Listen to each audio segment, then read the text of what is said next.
2020, la France a pris l'engagement d'avoir 25% d'énergie renouvelable rapportée à la consommation totale finale d'énergie.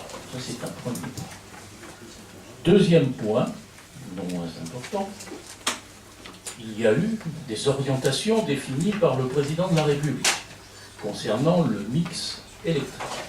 Je dis bien orientation, parce que si l'avenir était prévisible, il n'aurait aucun charme.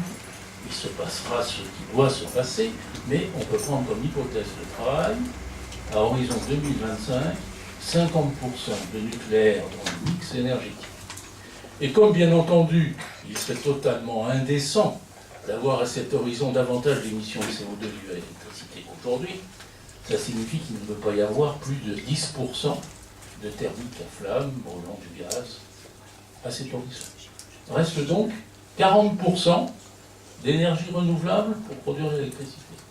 Dans ces 40%, vous avez grosso modo un peu moins de 15% d'hydraulique qu'on connaît. Il manque donc le reste, 40 moins 15, ça fait 25% d'énergie renouvelable, qui sont nécessairement, en première approximation, de l'éolien et du photovoltaïque. Peut-être un peu de l'énergie des mers, mais sans doute à cet horizon, pas massivement.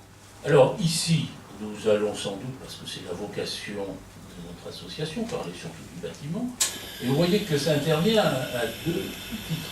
Premier titre, bien entendu, une partie d'énergie consommée dans le bâtiment pourrait être d'origine. Deuxième titre, il va falloir que le bâtiment de demain s'insère dans un système où l'électricité reposera à 40% sur des ENR. Donc nous savons très bien que l'éolien, l'amabilité, si j'ose dire, de produire davantage en hiver qu'en été, mais de façon extrêmement variable. Le photovoltaïque produit évidemment beaucoup plus en été qu'en hiver, et plus dans la journée que la nuit. Donc tout ceci fait que le bâtiment, dans sa consommation électrique, va avoir à s'insérer dans un système profondément remanié. Et ça fait partie des sujets dont on va traiter. On a une orientation à 50% d'énergie renouvelable. Il ne vous a pas échappé, 50%, ça dépend de combien on parle en valeur absolue en fait. C'est-à-dire que si on est sur 50% de 500 TWh, de 600 TWh, de 1000 TWh ou de 200 TWh, c'est évidemment pas du tout pareil en termes de mix, et que les 15% d'hydraulique qui sont aujourd'hui sur une hypothèse de l'ordre de 500 TWh de production électrique, si la consommation électrique augmente ou baisse, et ça ne sera pas la même chose, du coup ce 15% peut devenir 20 ou à l'inverse peut devenir 10.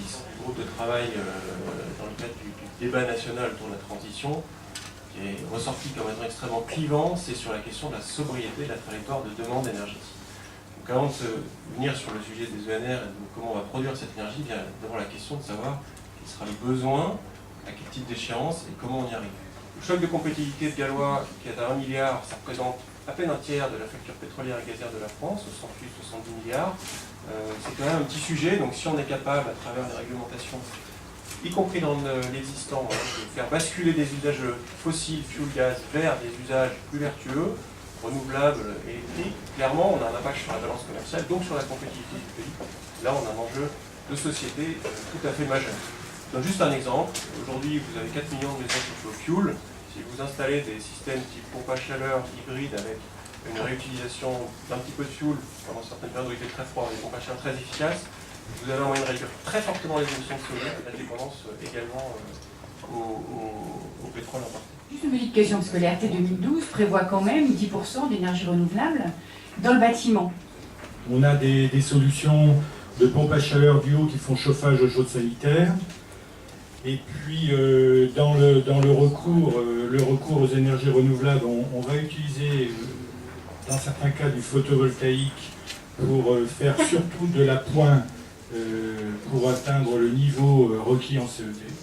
Quand on a épuisé toutes les solutions techniques pour atteindre le niveau des 50 kWh et qu'on n'y arrive pas, on met les quelques mètres carrés de panneaux photovoltaïques pour donc arriver à ce niveau. L'objectif pour nous, c'est de vendre la maison au coût le plus abordable pour nos clients.